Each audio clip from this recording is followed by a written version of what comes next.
I'm Roy Potter, a former U.S. Army Lieutenant Colonel. Welcome to the Potter Expositor.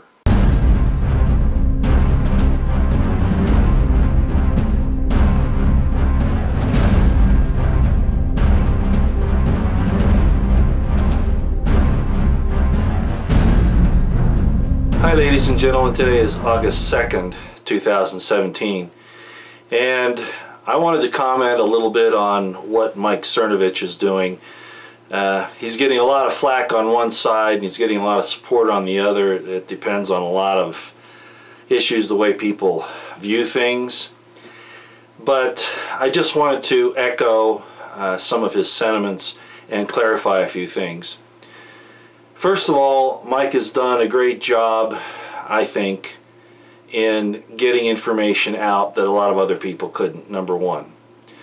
Number two, he has correctly said, nearly from the start, that he's concerned about the loyalty from Trump to his support base. The fact that so much of what Trump does seems to be trying to appease the deep state, etc. Now, you can look at that as a tactic, or that Trump is actually pulling off some kind of deception.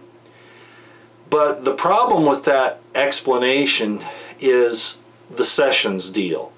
And that's where the problem comes in, I think, more than anything else, as far as revealing what's going on here. Now, Mike thinks that Trump has done the wrong thing by getting rid of Flynn, getting rid of Scaramucci, and basically putting Sessions on the line. I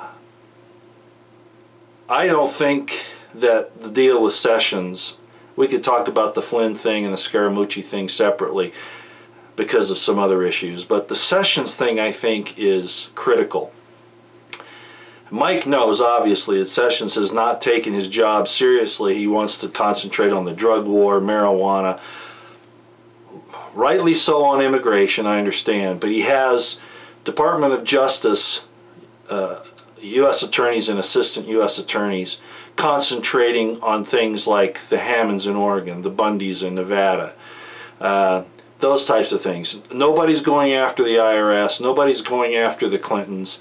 You know, we have this Awan thing starting to cook up now with the FBI, but the FBI has been so compromised and so corrupted by what Comey and McCabe, on back, Mueller, all of those have done to it, that it seems to me, and I think all the evidence is there, that Sessions has refused to pull the DOJ in line, going so far as to going to Nevada during the trials there and saying that the Department of Justice is doing a good job. No, it isn't, Sessions. No. And then we've got the problem with Arpaio. So what am I saying here? That while I understand what Cernovich is saying about Sessions, from this viewpoint, that even if Trump had a problem with him, he should be calling him on the carpet in private. I don't believe that it's right for a leader to do what he's doing to Sessions out in the open. I think that's wrong, obviously. But to call him on the carpet inside, maybe he's done that and Sessions hasn't responded, and so maybe Trump feels there's no other alternative. I'm not certain. But when you look at the base support for Trump, it doesn't seem to be coming back the other way towards the people that have put him there, really put him there. And that means the people, the conservatives, the gun owners, the Christians, etc. I know he's doing all this other stuff, you know, the TPP. I keep hearing, oh, Trump's done so many great things. Look, I'm going to say it again, all right? Everything Trump has done so far can be overturned in less than a week if he's taken out of office, one way or another. So the only way to shore up against that is to make sure that his support base gets support back from him. In the same way, Arpaio, that thing, as soon as Trump got into office, the Arpaio thing should have been dismissed by the Department of Justice, by Sessions. Well, they don't dismiss it. What they do is they go to court and make a motion for dismissal. The same thing in the Bundy case. Okay, because we know that they were standing up against the corruption that we're finding out Hillary was in with Uranium One and Reid with the deals with China and all of that, which has all to do with this collusion by the Clintons and the DNC and all that with the Russians, the Chinese, with the Ukrainians, etc. Yet,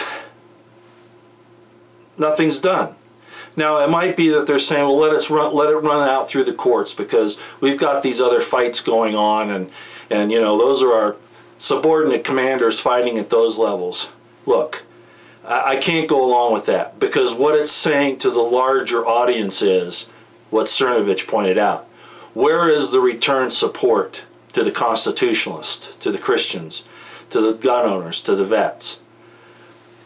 I'm not going to go into a lot of detail here, but I just want you to think about this because it really is critical that these injustices that have been brought on to the American people by the Obama administration back, even the Bushes, 9/11, you know, the PNEC, all of that, by Cheney and by Rumsfeld, etc. The whole effort to shore up America's defenses by doing a false flag at the same level as Pearl Harbor here. Project for a New American Century. Go read it if you haven't. There have been so many wrongdoings to the American people by the establishment that Trump should show his support for those who have stood up and tried to stop this when government wouldn't stand in to the proper place to stop the corruption and the tyranny.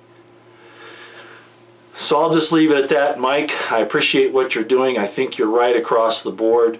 There are just too many things that Trump has backtracked on. You know, we can keep talking about the good stuff, but the things that are really going to matter, the stopping of the wars, the whole situation with Russia.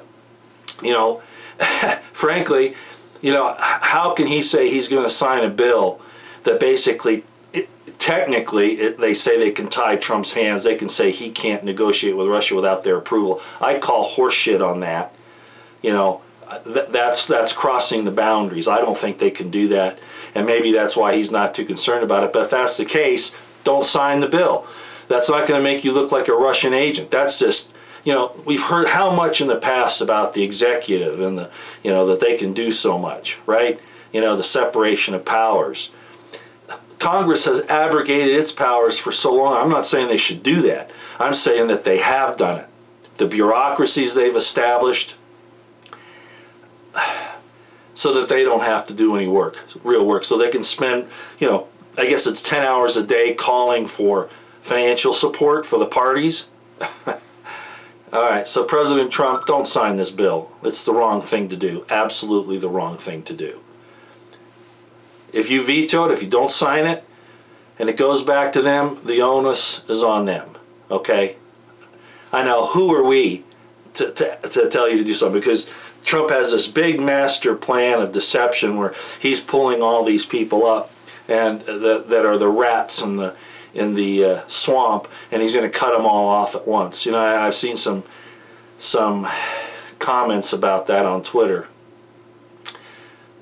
No, I don't see that at all. You don't hire your enemies. You know, think about it this way. To defeat the Nazis, we're going to have the Nazis come into our intelligence community, into our war rooms and things like that? No, I don't think so. McMaster is a problem. Cernovich identified that right off the bat, and it's very, very true. All right, I'm not going to belabor the point here. I just wanted to bring this up, that I think Cernovich is doing a good job. Just, if you don't mind, Mike, redefine your concern with Sessions that these efforts by Trump to pull him into line shouldn't be made the way they are in public. Leaders don't do that. The exception is if Trump already tried to do that and Sessions denied it for some reason. Then I could kind of understand. Anyway, I just wanted to bring that up today. We're still working on the coup video. We'll have that out at some point. It's almost unnecessary at this point. And I know I'm going to make people upset about this, but Trump keeps pushing his support base away and shooting himself in the foot. And I know people are saying, no, no, he's too smart for that. You know, he doesn't need to be protected. Nobody's saying he needs to be protected. There's something wrong with what's happening on the ground compared to his rhetoric. And I've said that all along, even though I support what he stands for. I support principles, not personalities.